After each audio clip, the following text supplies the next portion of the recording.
tudo bem?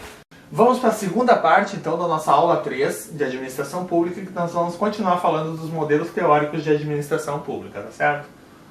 Administração pública burocrática. Então vamos lá. Em face da desorganização do Estado em termos de prestação de serviços públicos e da ausência de um projeto de desenvolvimento para a nação, aliadas à corrupção e ao nepotismo comuns na área pública, um novo modelo de administração se fazia necessário. Era preciso reestruturar e fortalecer a administração pública para que pudesse cumprir suas novas funções. Então a administração pública burocrática ela se serviu para combater o patrimonialismo, tá certo? Fazer frente ao patrimonialismo. O surgimento das organizações de grande porte, a pressão pelo atendimento de demandas sociais, o crescimento da burguesia comercial e industrial indicavam que o Estado liberal deveria ceder seu espaço a um Estado mais organizado e de cunho econômico. Tá vendo? Que foi o que eu comentei na parte anterior da aula, que é assim, né? A economia estava crescendo, as empresas estavam ficando fortes e aí o Estado precisava se adaptar a isso. Não podia mais ter aquele canetaço do soberano e colocando só parentes ali. Aquelas pessoas que estavam ficando ricas, elas estavam querendo poder. E não só o poder de ter o dinheiro, mas o poder de ter os cargos públicos, o poder de poder decidir, né, nas coisas da população. E como muita gente passou a ter dinheiro, não dava para todo mundo comprar cargo público, porque senão daqui a pouco todo mundo ia ter cargo público e não ia ter a parte que não, as pessoas que não têm cargo público. Então começou a crescer demais, as pessoas começaram a ter força comercial, industrial, passaram a ter dinheiro e precisava mudar aquele sistema, não podia mais, já estava engessado, né? Então a administração pública burocrática surge na segunda metade do século XIX, na época do Estado liberal, como forma de combater a corrupção e o nepotismo patrimonialista, certo? A burguesia começou a se indignar e, com certeza, a burocracia precisou entrar no jogo para combater esse patrimonialismo. Constituem princípios orientadores do seu desenvolvimento a profissionalização, a ideia de carreira, a hierarquia funcional, a impessoalidade, o formalismo, em síntese, o poder racional legal. Os controles administrativos, visando evitar a corrupção e o nepotismo, são sempre a priori, ou seja, são sempre em primeiro lugar. Parte-se de uma desconfiança prévia nos administradores públicos e nos cidadãos que a ele dirigem demandas. Por isso, são sempre necessários controles rígidos dos processos, como, por exemplo, na administração de pessoal, nas compras e no atendimento a demandas. Então, começou a apertar o cerco. Já não podia mais agir de qualquer maneira. Aquilo foi segurando. A burocracia começou a trancar as coisas, né? E aí, claro, hoje em dia tu vê a burocracia como algo que tranca as coisas de uma forma negativa, mas nem sempre é negativo. Porque tu imagina, eu quero doar sangue. Aí eu chego lá, vou preencher um formulário, né, enorme lá, sobre todo o histórico da minha vida e vou doar sangue. Aí tu começa a pensar, poxa, que burocracia, eu só queria doar sangue. Mas tu pensa se não tivesse aquela burocracia, como que seria, né? Daqui a pouco todo mundo ia estar contaminado com o vírus da AIDS, da hepatite, né? Porque não ia ter aquele controle todo sobre, né, a coisa. Então tem que ter os dados da pessoa que vai doar sangue, por exemplo, né? Eu só estou dando um exemplo assim, de coisas que a gente diz no dia a dia, que burocracia, mas tu vai ver, as coisas podem ter fundamento muitas vezes, né? Então vamos lá, vamos seguir aqui.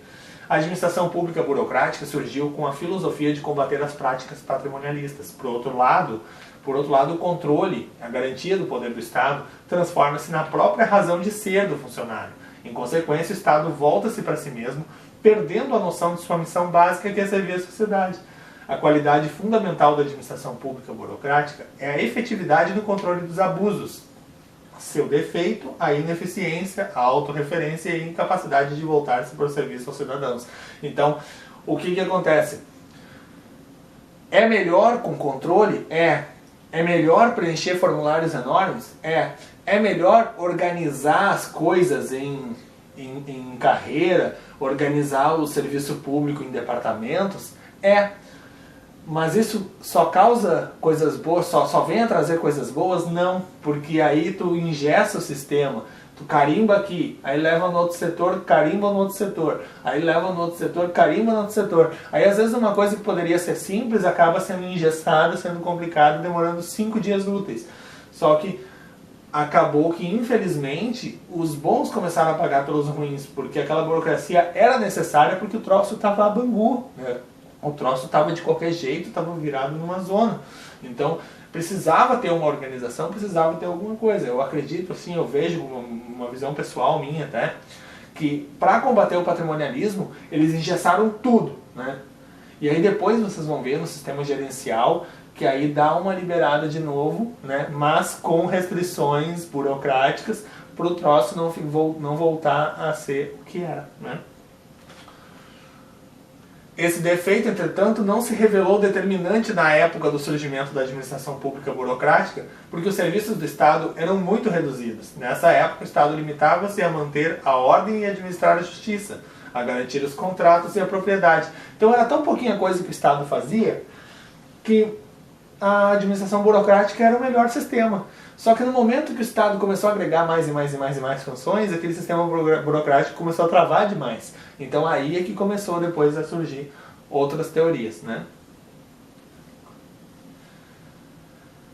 A atuação do Estado burocrático: manter a ordem, administrar a justiça e garantir contratos e propriedades. Era só isso que se fazia. Imagina se fosse hoje, né? Quanta coisa que o Estado faz, né? Saúde, educação. Bom, só saúde e educação já vai uma grande coisa, né? Meio ambiente e tudo mais. Naquela época, ó, vamos manter a ordem, né? Administrar a justiça, digamos assim, as polícias, os juízes, né? E os garantir contratos e propriedades era questão de tabelionatos e registro civil, essas coisas assim, só que o governo fazia. O resto o povo se virava com tudo. Se quer médico, procura um médico, não é problema nosso. Tu tá precisando que teu filho estude, procura uma escola. Mas não necessariamente aquela escola seria do governo, poderia ser um professor que abriu a escola. Então, enfim, tem várias coisas, né? A administração burocrática trouxe novos conceitos à administração pública. Separação entre a coisa pública e a privada, ótimo, né? Maravilha. Regras legais e operacionais previamente definidas, né? Muito bom. Reestruturação e reorientação da administração para atender ao crescimento das demandas sociais e aos papéis econômicos da sociedade da época. Com certeza teve que se reestruturar para fazer as coisas, né, de forma mais eficiente. Conceito de racionalidade e eficiência administrativa no atendimento às demandas da sociedade. Sim, daí começou a se preocupar em atender demandas da sociedade, mas com a racionalidade e eficiência administrativa. Tá?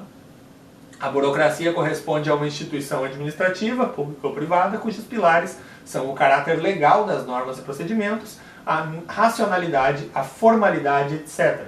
Caracterizava-se como uma forma superior de organização capaz de realizar, de modo eficiente e em grande escala, as atividades administrativas, através do trabalho de muitos funcionários organizados de maneira racional. Então, assim, uma ilustração mental que eu faço, né, pode te ajudar no dia da prova. Tá? O sistema patrimonialista seria o Dom Pedro I. O sistema burocrático seria Getúlio Vargas, né? E a administração gerencial seria ali a partir do Fernando Henrique Cardoso. Então, assim, não sei se vocês estão por dentro da história, mas o que aconteceu? Dom Pedro I, era imperador e tudo mais, e ali ele mandava em tudo, ele era o senhor de todas as coisas, isso era patrimonialismo. No tempo que começou ali a Era Vargas, aí começou os trabalhadores a ter direitos, surgiu a CLT, né? Começou a se organizar o Estado de uma forma mais burocrática, departamentalizada, assim, por aí, né? No contexto histórico do Brasil, foi um determinante ali, vamos dizer assim. E já no Fernando Henrique, já foi mais o sistema gerencial, que aí desengessou um pouco com as privatizações. Enfim, né, só para vocês terem uma noção histórica desses três momentos. Mas assim, é mais uma imagem que eu faço na minha cabeça de pensar patrimonialismo, Dom Pedro I, burocracia Getúlio Vargas e gerencial Fernando Henrique Cardoso. Eu tenho essas três pessoas na mente assim para associar os temas, que eu acho que é uma forma visual assim de lembrar coisas na hora da prova, certo?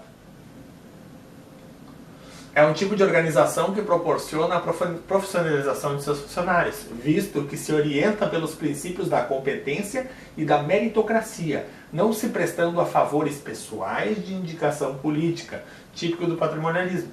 Então, viu que já começou a organizar, né? Então, racionalidade formal. No campo das organizações, a racionalidade formal está presente em aparelhos como contábil e burocrático. Implica regras, hierarquias, especialização, treinamento. Então, isso é a racionalidade formal.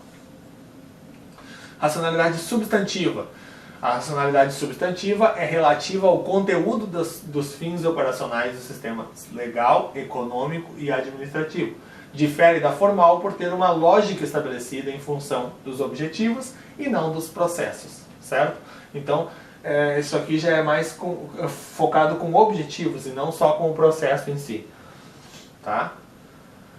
A racionalidade formal é fria, abstrata e universal e não leva em conta as pessoas nem suas qualidades, pois deriva das normas em geral, leis, regulamentos, regras específicas. A racionalidade substantiva é que está atrelada aos resultados, aos objetivos. Tá? Racionalidade formal vinculada às normas em geral. Racionalidade substantiva relacionadas aos objetivos, então, certo? A administração burocrática pública era voltada para si mesma, perdendo a noção de sua missão básica de instrumento do Estado para servir a sociedade, e o controle dos meios transformara-se na própria razão de ser da administração. Tanto é que a qualidade era conceituada como a efetividade no controle dos abusos, né? Então, eles se preocuparam somente em controlar os abusos. Era tão abusivo o patrimonialismo que a burocracia se travou tanto em conter abusos, em evitar fraudes, em evitar nepotismo, em evitar o patrimonialismo, que ela em si acabou se engessando, né? Qualidade na administração pública burocrática significava a efetividade no controle. Então era tão focado em controle, em não permitir que acontecessem coisas ruins, coisas ligadas à mente patrimonialista, que a própria burocracia em si, ela como um fim em si mesmo, já estava ficando complicado, porque já não estava mais atendendo tanto as demandas da população, e sim a burocracia administrando o governo burocrático. Acabou engessando, andando em círculos, né? Vamos nos organizar e vamos fazer as coisas funcionarem. Vamos nos organizar e fazer as coisas funcionarem. Só que acabava as coisas não funcionando porque eles se preocupavam tanto em controle, tanto em organização, tanto girando em volta do umbigo, que acabou engessando o sistema todo, né? E é por isso que hoje a gente tem burocracia como uma palavra pejorativa para dizer que é uma coisa que tranca e não chega a um objetivo final. Características principais da burocracia. Caráter legal das normas. Nas organizações burocráticas, o poder decorre da norma legal. As normas e regulamentos escritos de forma exaustiva definem antecipadamente o seu funcionamento padronizado. Caráter formal das comunicações. Nas organizações burocráticas, a comunicação é realizada por escrito e de forma exaustiva, ao mesmo tempo em que os textos formais escritos asseguram a interpretação unívoca, né? No caso, uma só interpretação das comunicações, a forma exaustiva compreende todas as áreas da organização. Então, assim, muitas vezes tem um texto lá enorme, cheio de jargões técnicos, cheio de coisas assim difíceis de interpretar, só que aí é o seguinte, se alguém tiver qualquer dúvida, tá lá no texto, porque eles colocaram o texto de uma forma tão amarrada, de uma forma tão concisa, tão, como é que eu vou dizer, tá tão detalhadamente escrito, que chega a ser exaustivo de ler. Mas se alguém tiver qualquer dúvida, bom, tá lá escrito, entendeu? Até hoje no Brasil a gente vê traços assim nas leis, né? Porque tu vê assim algumas leis lá com mais de 1000 artigos, né? E aí tu pensa, Tá, mas eu não li a lei toda. Tá, mas está lá escrito na lei. Tu não pode alegar que não conhece a lei, entendeu? Então o Código Penal, o Código Civil mesmo, são leis enormes, enormes, enormes. E aí a pessoa às vezes comete um crime e nem sabe que é crime, porque está lá no Código Penal, lá no artigo 300, sei lá quanto, entendeu? Então assim, é nesse ponto que eu estou querendo chegar. Essa coisa exaustiva é para não ter brecha para má interpretação, entendeu? Caráter racional e divisão do trabalho. Nas organizações burocráticas, a divisão do trabalho é horizontal e feita de forma racional, com vistas a assegurar a eficiência e o alcance dos objetivos. Cada componente tem atuação restrita às tarefas vinculadas ao seu cargo, que por sua vez encontram-se descritas de forma clara, precisa e exaustiva. Então, sabe aquela coisa? Aqui eu dou o carimbo preto. Ali naquela outra mesa o senhor vai para pegar um carimbo vermelho e na outra mesa o senhor vai para pegar um carimbo azul, sabe? Eu estou ilustrando aqui de forma divertida, mas eu vou dizer para vocês assim que muitas vezes tu vai num órgão público e tu tem que passar em 5 setores diferentes para pegar para que as coisas funcionem. Tu tem que pegar a assinatura e o carimbo de várias pessoas, né, para poder fazer as coisas funcionar. Então, esse caráter racional de divisão do trabalho, cada um vai ter a sua função e às vezes a população acaba de forma exaustiva, correndo para lá e para cá, sendo mandada de um lugar para o outro, e aí tu diz, que burocracia. Realmente, faz parte, inclusive, da teoria burocrática, que as coisas sejam controladas dessa forma, e infelizmente acaba tendo essa divisão do trabalho de uma forma exaustiva. Hierarquia da autoridade. Nas organizações burocráticas, a estrutura é vertical, com muitos níveis hierárquicos. As chefias das áreas, departamentos, seções, seguem uma escala em que a autoridade de cargo inferior obedece à autoridade de cargo superior. As regras definem a forma de contato entre a autoridade inferior e a superior, a fim de garantir a unidade de comando e evitar atritos de autoridade. Vocês já viram, pessoal? Aquela coisa assim, aqui em cima, tá, eu estou sem caneta aqui agora, mas aqui em cima tem o presidente. Aí puxa os negocinhos para baixo, assim, os ministérios. Aí dentro de cada ministério vai puxando aqui. Organograma, né? São organogramas, em forma de pirâmide, assim, né? E aí começa lá do primeiro e vai dividindo para os seguintes. Então essa visão, que nem eles falaram aqui, de forma de forma assim a dividir para que cada um tenha só um chefe, né, para que não fique engessado, para garantir a unidade de comando e evitar atritos de autoridade. Cada um vai ter o seu chefe, aquele chefe vai ter outro chefe, vai subindo até chegar lá em cima, que é o presidente, ou é o prefeito, ou é o governador, depende da esfera de governo que a gente estiver falando. Ou no caso de uma empresa, o presidente da empresa, os diretores, enfim, está lá, né? Naquele organograma tu consegue ter uma noção das coisas. Então, essa é a hierarquia de autoridade, tá? Rotinas e procedimentos padronizados. Nas organizações burocráticas, o ocupante de cargo guia-se por regras e normas técnicas claras e exaustivas, com vistas ao alcance dos objetivos definidos pela organização. Então, vai ter os formulários padrões e tudo mais, aqueles rotinas e procedimentos padronizados. Até hoje, tu vai na justiça, ou tu vai no Ministério Público, ou em prefeituras mesmo, tu vai ver aqueles processos, procedimentos ali que tem a capinha e tal, e vai folheando, e ali dentro de cada um, e todos eles, tu olha, são semelhantes, a capa é igual, né, e tudo mais. Isso aí são as rotinas e procedimentos padronizados. Às vezes pode ser formulários, pode ser ficha de inscrição para algum cargo, alguma coisa. Então tudo é rotinas e procedimentos padronizados. Impessoalidade nas relações. Nas organizações burocráticas, a contratação de servidores e a distribuição de tarefas é feita de forma impessoal. As pessoas são consideradas apenas pelos cargos ou funções que exercem e os subordinados não obedecem a uma determinada pessoa, mas ao ocupante do cargo. Ou seja, se eu estou numa relação impessoal dentro de uma organização, eu vou obedecer o chefe do setor. Se amanhã ou depois ele deixar de ser o chefe do meu setor, passar a ser o chefe de outro setor, ele não é mais meu chefe, eu não tenho mais que obedecer a ele. Não obedeço a pessoa dele, mas o cargo que ele ocupava. Então, no momento que ele não deixa de ocupar o cargo, deixa de obedecer. Então, não é aquela coisa de, quem é o teu chefe? O meu chefe é o secretário de administração. Tá, mas quem é ele? Daí eu vou dizer, no momento, quem ocupa esse cargo é o João, né? Tá. Mas e aí, na semana que vem, tu vai perguntar, teu chefe é o João? Eu vou dizer, não, meu chefe é o secretário de administração. Ué, por que mudou? Não, mas o João continua lá, então ele continua meu chefe. Aí passa mais uma semana, quem é o teu chefe? Meu chefe é o secretário de administração. O João? Não, agora é o José, mudou. Então o João não é mais teu chefe? Não, não é mais meu chefe. Porque a impessoalidade nas relações, eu obedecia ao cargo que o João ocupava, não à pessoa do João, entendeu?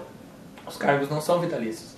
Então, na administração pública, principalmente os cargos de chefia, eles não são para sempre, né? Então, a pessoa acaba digamos assim, se tornando aquele cargo que ela é e não mais a pessoa dela dentro da organização, certo? Competência técnica e meritocracia. Nas organizações burocráticas, a contratação de pessoal se dá mediante critérios racionais de competência ou classificação em concursos. Que maravilha! E não segundo critérios pessoais. E a promoção é por mérito baseado em desempenho. Então, isso aqui é maravilha, né, pessoal? Competência técnica e meritocracia, vocês estão estudando para concursos justamente por causa disso, tá? Especialização da administração. Nas organizações burocráticas, há uma clara distinção entre o público e o privado, entre o político e o administrativo, entre a propriedade pública e a propriedade pessoal. Os dirigentes não são os donos do negócio e o funcionário não pode se apossar do cargo nem tê-lo como sua propriedade. É só de passagem, né? Profissionalização dos funcionários. Nas organizações burocráticas, a administração é profissional. O funcionário burocrata é um especialista e administrar é sua profissão. Os membros da organização são profissionais especializados nas atividades que exercem, recebem salários e constroem sua carreira ao longo dos anos. Então, o que acontece? Concurso para engenheiro, concurso para médico, concurso para enfermeiro, concurso para arquiteto. Então, essa é a profissionalização, né? Não é eu nomear uma pessoa lá de qualquer jeito, não. Ela vai ser um profissional da área, né? Então, isso é através dos concursos e tudo mais, né? Previsibilidade de funcionamento. Nas organizações burocráticas, as normas e os regulamentos escritos e exaustivos prevêem antecipadamente as possíveis ocorrências e padronizam a execução das atividades, o que assegura a completa previsibilidade de comportamento de seus membros. Então, previsibilidade de funcionamento é o seguinte: se alguém vier pedir uma isenção de IPTU, de que forma isso é feito? É feito assim, é pedido tal e tal documento, tal. Isso é a previsibilidade de funcionamento, já sabe, né? Uma previsão daquilo que vai pedir para aquela pessoa quando ela chegar. E se a pessoa vier ali para reclamar que tem um buraco na rua? A gente vai saber como fazer, porque já foi previsto de que forma isso seria feito. Então isso é previsibilidade, né, pessoal? Atenção 1. Na administração burocrática, a hierarquia é vertical, pois apresenta vários níveis hierárquicos, mas a divisão do trabalho é horizontal por funções. Ou seja, vertical é aquele negócio, né? Presidente, diretores, chefes de departamento e o Zé, né, embaixo. E horizontal é o seguinte: vai ter 50 Zé e cada um vai ser responsável por uma coisa. Vai ter 20 chefes. Cada um vai ser responsável por uma coisa, de forma horizontal assim, né? Os de mesmo nível, né? A divisão do trabalho é dentro do mesmo nível, né? O que cada Zé faz. Aí depois, o que cada chefe de departamento faz. Mais acima, o que cada diretor faz. E lá em cima, o que o presidente faz. Então, dentro de cada linha, é vista a função de cada um. E de cima para baixo é colocada a escala hierárquica para ver quem manda em quem, né? Atenção 2. É normal as bancas mencionarem apenas algumas características para definir a burocracia, como poder racional legal, profissionalização, hierarquia, impessoalidade e formalismo. Então, eles não podem... pode ser que as bancas não coloquem todos esses, né? Poder racional legal, profissionalização, hierarquia, impessoalidade e formalismo. Pode ser que não coloque todos, mas pode ser que coloque alguns deles. Então, quando vê a palavra hierarquia, tu já pensa, burocracia, né? A profissionalização, né? Já começou na burocracia, né? Então, por aí. A teoria burocrática foi amplamente aceita na época, e muitas de suas características foram vantajosas para as organizações. A racionalidade, a hierarquia, a existência de regras claras e normas de conduta, a profissionalização e o poder legal. Uma vez aplicada, isso deveria ser suficiente para garantir o cumprimento das regras, que por sua vez deveriam gerar eficiência. Então, essas regras foram criadas não para trancar tudo, mas para gerar uma eficiência, né? A administração burocrática era considerada superior às demais formas de administrar. A burocracia tem um papel central na sociedade como elemento fundamental de qualquer tipo de administração de massa. A burocracia é superior em saber tanto o da técnica quanto o dos fatos concretos, o que normalmente é privilégio da empresa capitalista. Certo? Atenção 1 é o conhecimento técnico profissional que garante a superioridade da burocracia. Atenção 2, na época a administração burocrática era o que havia de mais moderno em administração e muitas das características da burocracia foram e continuam sendo vantajosas para as organizações. Então, ainda existe a burocracia, ainda é aplicada e ainda existem vantagens de se aplicar alguns traços da burocracia, certo? No Brasil, a administração pública burocrática contemplou duas fases. A primeira, denominada modelo clássico, corresponde ao período de 1930 a 1945. Tá? É mais ou menos ali a era Vargas, né? Foram características marcantes desse período a ênfase na reforma dos meios e o autoritarismo. Foi um modelo de administração fechado e autorreferido, em que os fins não eram relevantes. O fim do Estado Novo marca o fim dessa fase. Certo? O fim da primeira fase, então, veio com o fim do Estado Novo. Foi quando acabou a Segunda Guerra Mundial, que o Getúlio Vargas saiu do poder, aquela história toda. Né? No período de transição, já era objeto de debate a excessiva centralização da administração pública brasileira. No entanto, esses questionamentos somente levaram a ações concretas a partir do governo JK, de 56 a 61, né? Que era aqueles 50 anos em 5, aquela história toda, com a demanda da administração para o desenvolvimento. A segunda fase estendeu-se até as vésperas da reforma gerencial, com ênfase no desenvolvimento da nação. Então houve essa preocupação com o desenvolvimento da nação. Né?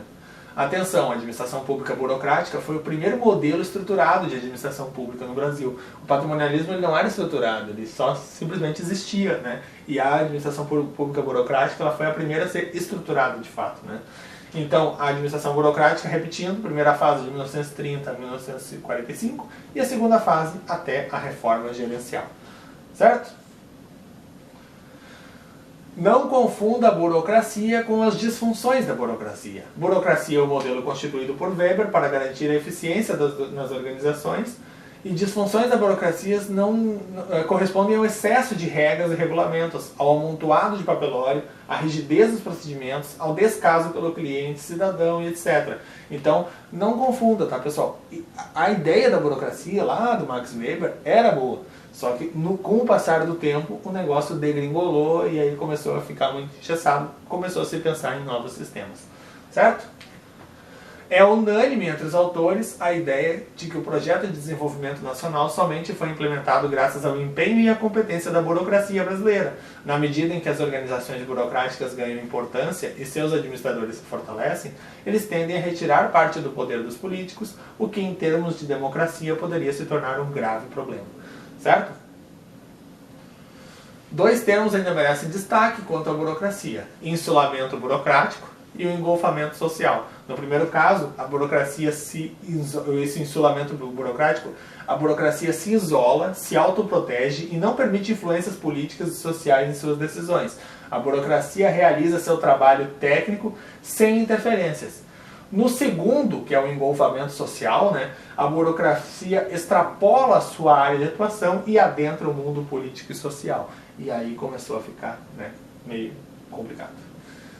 Certo? Essa foi a segunda parte da aula, continue focado e até a próxima aula. Muito obrigado.